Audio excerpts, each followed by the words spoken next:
Alright, a very good morning to you. Welcome along. It is Wednesday morning, I want to say. Yeah, getting nods all around. It's Wednesday morning. You're very welcome along to OTB AM. We're here with you all the way through until 10. We'd love to hear from you. You can get us on youtube.com/offtheball. You've got to be signed in to leave a comment. And you need to be subscribed to our channel. You also can get us at OffTheBall AM on Twitter, or you can text the show 0879 180 180. I believe the WhatsApp is up and working this morning. Very sorry for blanking all your WhatsApps for the last while, but the phone was unplugged. So what are you going to do?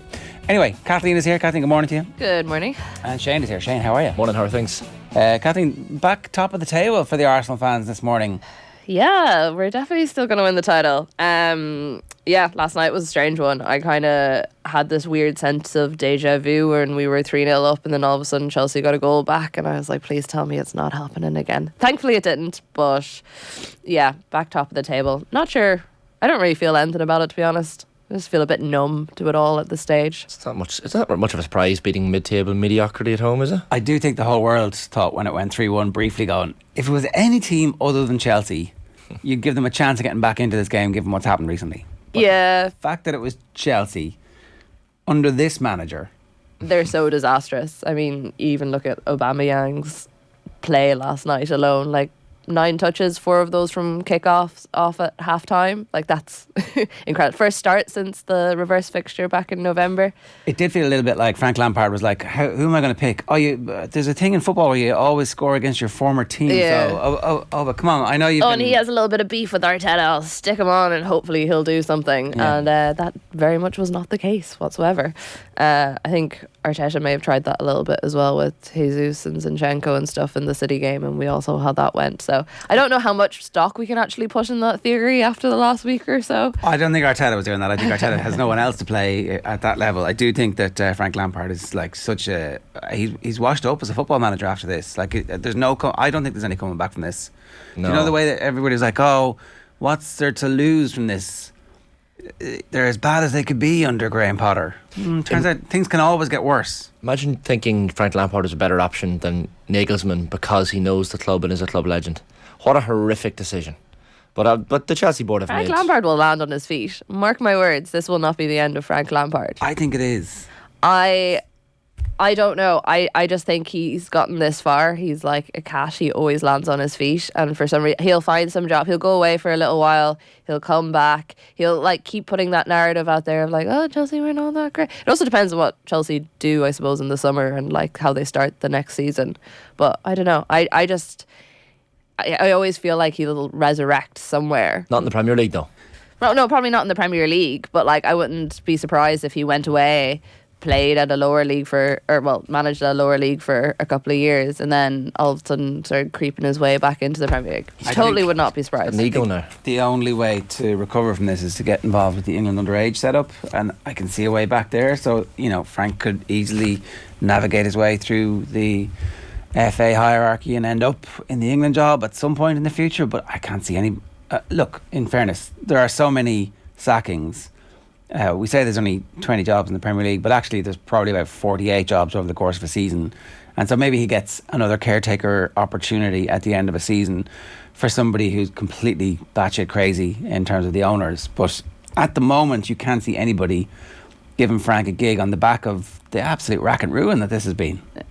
Oh, definitely not straight away. I just think he will come back at some stage. I think after this he will need to go away and, I don't know, hide on a nice island or something for a while. What's his coach? It was even listening to Cesc Fabregas after the match last night talking about Mikel Arteta's coaching style and his attention to detail, and it actually just struck me. I was like, well, what's Frank Lampard's coaching style? Like, there was a moment last night where you see Ben Chilwell coming over to Frank and looked fairly exasperated, like, what's going on? What are we doing here? Frank's look back wouldn't fill you with too much confidence. I don't know. I'm concerned at the length of his managerial career now from this point forward. Like, it's not going to get any better this season for Chelsea either, is it? Like, well, they might avoid relegation. That'd be like, they can celebrate. They can do a lap of honour on the last day of the season, or whenever they eventually secure the 1 point they need to. It's not. I mean, there would need to be a really strange sequence. Maybe those results are no longer possible, but. There was there an Athletic 6,000 word article on how Chelsea could end up getting relegated at one point? There might have been. I'm pretty sure there was in the last week or so, wasn't it? Felt that way, yeah. It's too long to read. Mudryk got a nice reception as well from the The home Arsenal fans, of course, rejecting Arsenal very, very dramatically and opting for Chelsea. What a terrible decision he made. I don't think he rejected them really. Well, is it not that his club decided that there's a clown over here with a load of money, we're just going to take that, and I'm really sorry, you're going to do what you're told. Yeah, I suppose it makes. Is that like? And the Arsenal fans rubbing it in. Show a bit of class. I thought you were all marble halls and class, Arsenal. You noticed the green laser that was following him around the pitch? I didn't. Consistently as he ran around and even in his face. Yeah, there seemed to be a green laser that was consistently in his eyes. So yeah, clearly there was some Arsenal fans in the crowd that didn't quite like Mudryk playing at the Emirates in a blue jersey. But the thing is about like a game like last night, like Chelsea are on their knees. You know that you should really beat them, and you shouldn't really be taking any enjoyment out of the fact that you're doing it quite emphatically, and they look like lost chickens running around the pitch. But it's still very enjoyable. Like they still are that sort of rivals, even though on the table right now it doesn't really matter and there isn't really any comparison between the two. It is still slightly enjoyable to see like the player that you thought you really wanted to sign go there. It's not I don't know if he'll necessarily be a flop, but the whole Chelsea project at the moment is a bit of a flop. To be able to taunt Frank Lampard, the sort of player that used to taunt you for years at how absolutely awful he is as a manager, I think Arsenal deserve that little bit of enjoyment after the last couple of weeks. Yeah, look, the bit of Schadenfreude going on there. They've earned it this season. You have to say that they have at least earned looking down their noses at Frank Lampard and Chelsea. Do you have any hope that maybe there's a little bit of pressure brewing now out of nowhere? You do look at Man City's fixture list and go, it's like one of the easiest cantering homes that a team could ever have. I wouldn't say that. At the same time, like it was Stevie Gerrard's Aston Villa who got up ahead of steam against them on the last day of the season last year. Now, I never had any confidence that Villa were going to stop Man City from winning the game outright last year, and they obviously turned it around in a 3.5 minute spell. But stranger things have happened, right? Now that Arsenal have stopped the rot against obviously the worst team in the Premier League at the moment, and I'm including Leeds. Is there any hope? Have they stopped the rot though? Like, say you're feeling numb, but not. Surely a little part of you still hopes. Not particularly. Look at their fixture. So they're home to West Ham tonight, then home to Leeds on Saturday at 3:00. New Leeds manager Sam Allardyce. Probably, yeah. Big Sam. It could be in the next 24 hours, you'd imagine. He'll come in. Then they have the Real Madrid game away at the Bernabeu on the Tuesday. Yeah. Followed by Everton away. Yeah. Followed by the home game against Real. Then they've the last 3 games of the season: home to Chelsea, away to Brighton, away to Brentford. Brighton and Brentford away. Last 2 games. They might not be fighting for much. Maybe they'll be fighting for Europa League or those spots. So you never know. They don't have to worry about the FA Cup final until after all those games. So that's the 3rd of June against United at Wembley. They aren't gimmies. Mikel Arteta sets on one. Sorry, these are Man City's fixtures. Man City's fixtures, yeah. Okay. Well, the game against Everton away is Sean Dyche written all over it. I mean, Dyche and Allardyce, 2 games in a row. Allardyce and then Dyche. I know. I mean, I would put Pep Guardiola up against both of them and both their teams. You can play 22 lads and we'll play 11 and still put Pep up against them. Just, given that it's... Allardyce has ruined title races before, didn't he? Destroy Arsenal's hopes a long time ago when they were in title race against Manchester United. I think he was a Bolton manager at the time. He knows how to do it. He'll set up to frustrate teams like Manchester City. Not saying he's going to beat them with that Leeds team for sure, but I'm just trying to furiously Google Guardiola's record against Sam Allardyce, and the first thing that comes up is Pep Guardiola has hailed Sam Allardyce as a genius as he prepares for Man City's trip to West Brom on Tuesday. So West Brom team that got relegated, yeah, genius. I mean, is that do the kids call that shit posting? That's just Pep, isn't it? Is that trolling? Yeah. Oh, usually is he serious? No, if Pep praises you, usually that's a bad thing. He's literally taking the piss out of you. Same with his own players, he tends to do that when players play fairly crap. Takes the focus off them by telling everyone, trying to convince everyone who has watched the game that they've played well, in fact. So yeah, Pep saying Sam Allardyce is a genius. Feels tongue-in-cheek, largely tongue-in-cheek.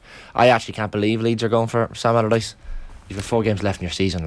I love the reporting. It's Sam Allardyce getting 500 grand base salary for the rest of the season, and then on one of the papers it's Sam Allardyce going to get $1 million bonus, and then 2 other papers have it Sam Allardyce going to get $2.5 million bonus. So in total, £3 million for the rest of the season for Sam Allardyce.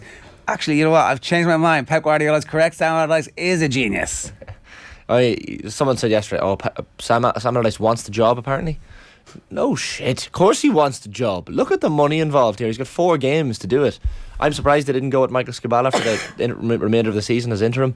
But Angus Kinnear, I think, who's one of the executives at Leeds, Sam Allardyce has worked with him before with West Ham. There's also the fact that in those 4 games, Sam is going to have the midweek to work with the team. It's not like they have a cup or anything to distract.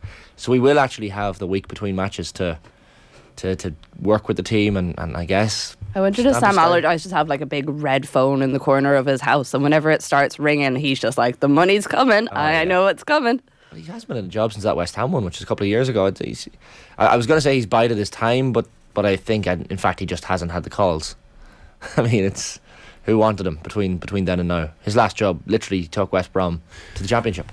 It's a very desperate roll of the dice, and obviously it's not long term. It's literally these 4 games, do enough to prevent this happening. We'll give you the £3 million. He rides off into the sunset. Does he not stay on if he keeps them up? No, they're getting taken over apparently by the San Francisco 49ers, and they do not want someone playing long ball for Leeds next season. They want like something shiny and new and Silicon Valley and the hotshot young coach. That's what they want. And there could be an injection of cash to allow them to become a mid-table team with the hope of winning a cup, which, Leeds fans, I think, would sell for at this stage. Frank Lampard has totally blown up any chances of having a big manager's job, says PWGC. What is your user? I very, very rarely ask people's usernames because it's between you and your internet search history. But PWGC, is that GC Golf Club? That's what I was going to say. Pee-wee Golf Club, Periwinkle Golf Club. Chris says it's great seeing Chelsea implode like this. Couldn't happen to a better club or set of fans. Ooh, the poor Chelsea fans feeling bodied. All they did all those years was bask in the reflected glory of a Russian oligarch who got his money under questionable pretenses and then brag about how their club was the best run when actually, it was money stolen from the mouths of poor Russian people. But, you deserve your Champions League trophies. Well, the Spectre Corps says James Corden, not a football expert, apparently. There you go. Lakers beat Golden State. They did last night. Steph couldn't get it done. What was the score? It was close enough in the end. But it's a 7-game series, Spectre Corps, and it's LeBron versus Steph. And so now is the time to tune in. I keep telling everybody this, at least once the first game is over. Bournemouth probably will pass Chelsea this weekend. Bournemouth, says Dario Shocknessig. Bournemouth. They're you know what? The worst thing I can say about Chelsea is the fact that there's one Chelsea fan in my group of friends.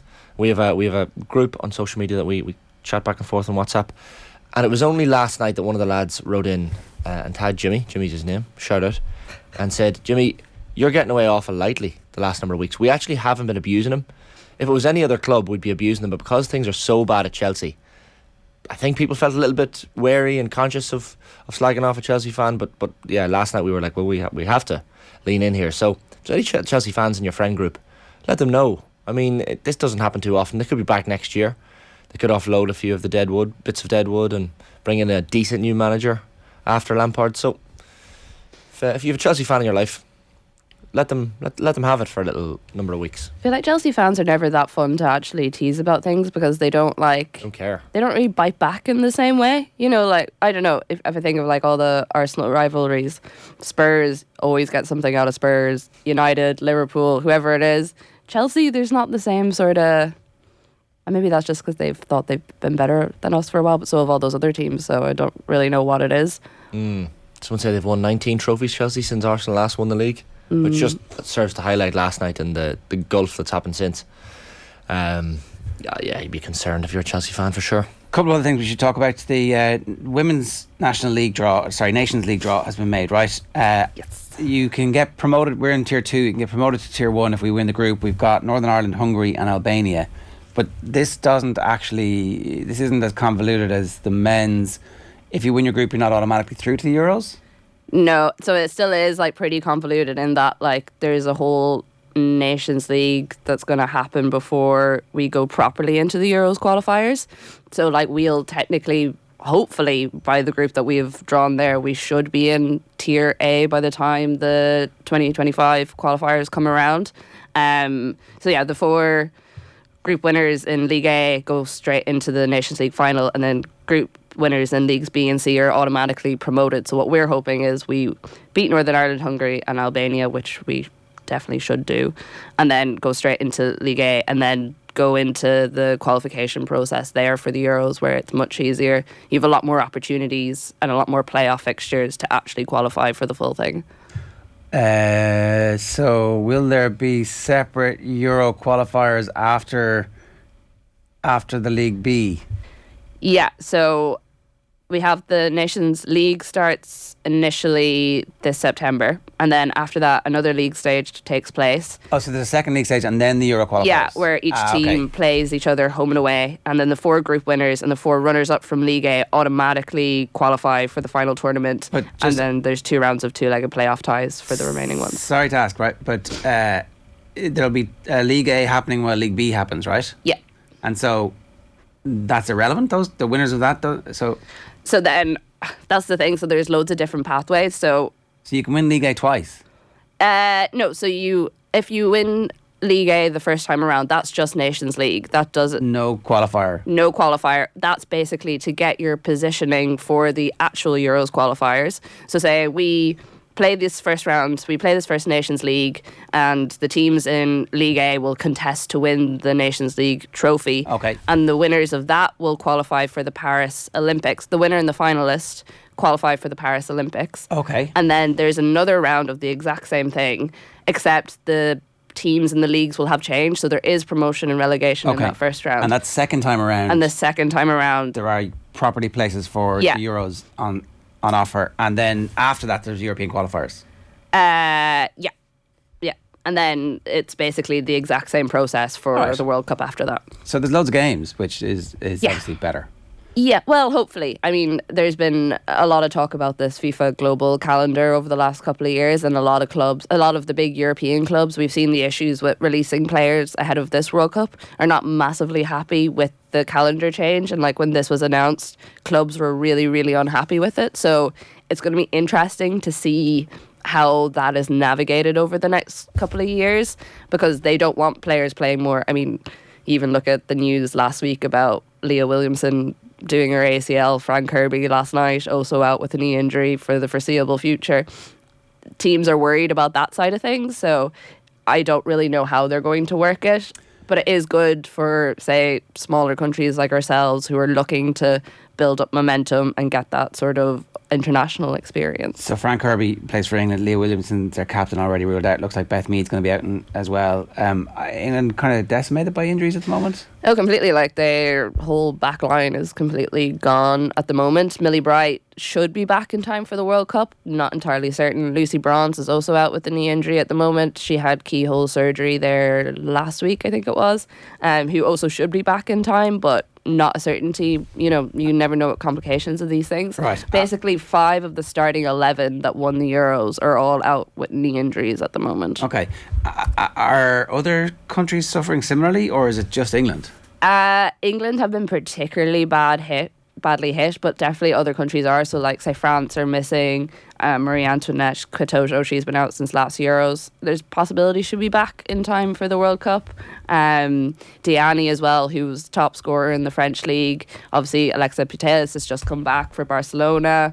So there is injury crisis. It's kind of across the whole game, but England have just been particularly badly hit in a international context. If you look at at a club level, you would say that like Arsenal have been particularly badly hit at a club level. They are now looking at 5 ACL injuries in the entire squad, which is, I mean, there's definitely something wrong there.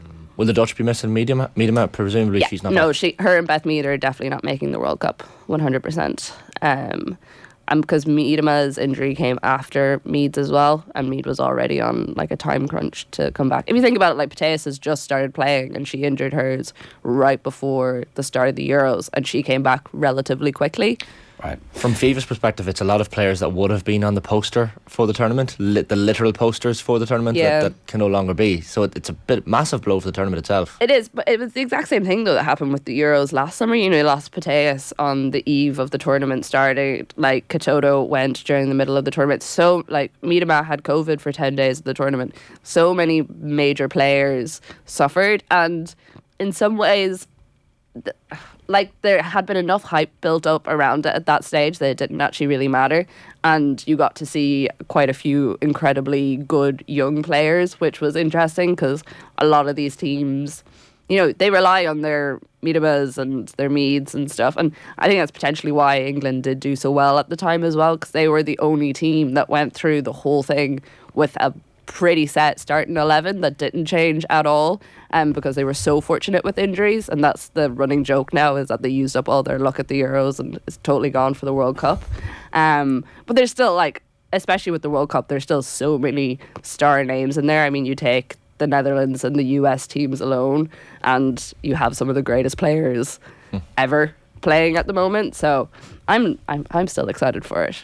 Well, Ireland definitely are. If we can just get there largely intact. Bobby Dwyer, who you all know is our resident Spurs fan, true to form. You did say you always get a rise out of the Spurs fans. Chelsea Arsenal isn't a rivalry. Two strange fan bases singing together about how much they hate Tottenham whenever they play each other. Well, at least they're paying attention to you, Bobby. There's nothing worse than being ignored, right? You don't want to be relevant. Sure. Going to be relegated. Pint glass of wine is going to sort that out for you, says Spectre Core. And he's got the best record as England manager, right? 1 game and 1 win.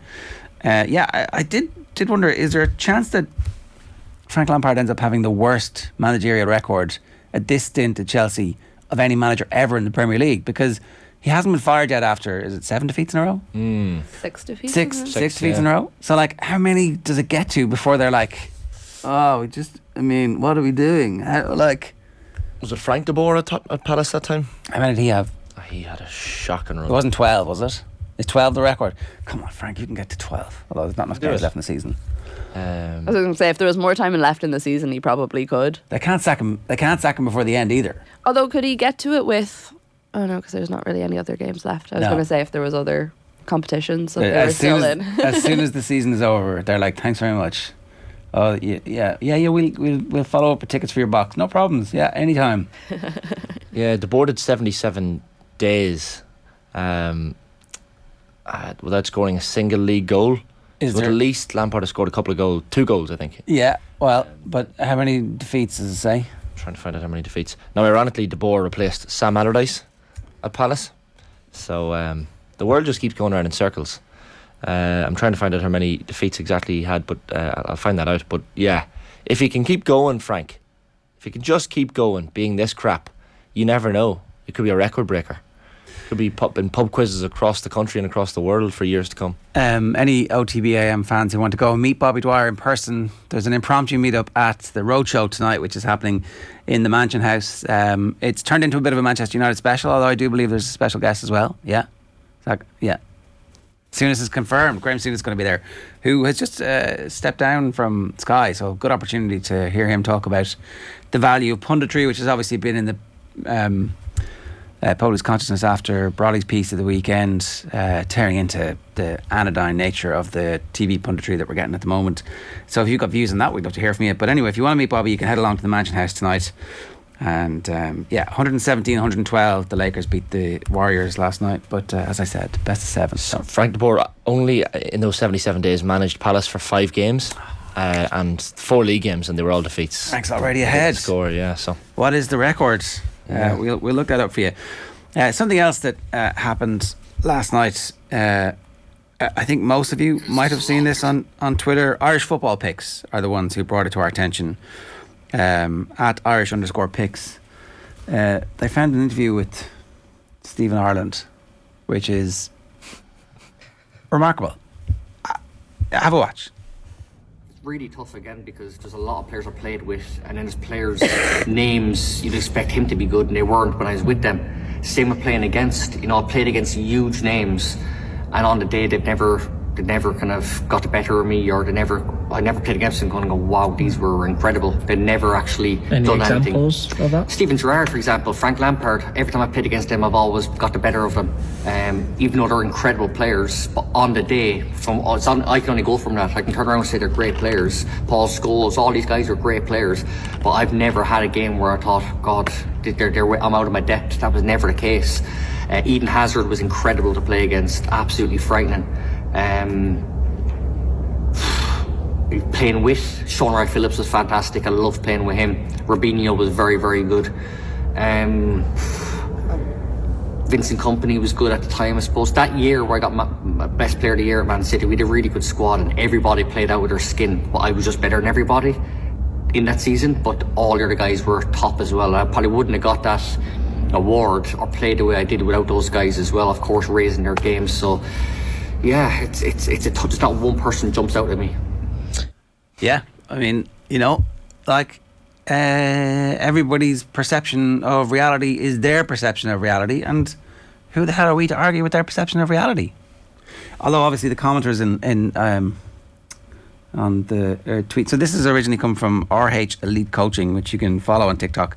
It has 18,000 followers, and the pitch side markings there are Pro Football Arena. So obviously they've been doing some videos with Stephen Ireland, and Lampard never got the better of him as he was smashed 6-0 by Chelsea, was the first response to Irish football picks by themselves.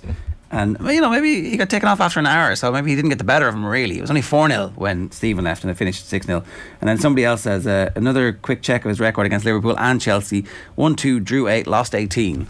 So yeah, Empire of the Cop tweeting Stephen Ireland's career record against Liverpool, and Gerrard was one of the players he mentioned. 13 games, 0 wins, 6 draws, 7 defeats. So maybe, but that doesn't necessarily mean that Gerrard was dominant in the match. He was also subbed after an hour in Chelsea's 6-0 drubbing of Man City at the Bridge in 07, in which Lampard got 2 assists. Chelsea fans are quick to point that out. I know that's only one game, but quite interesting. I actually quite enjoyed the comments. We don't have really cocky, confident sports people here in Ireland too often, and when we do, I think we got to lean into it.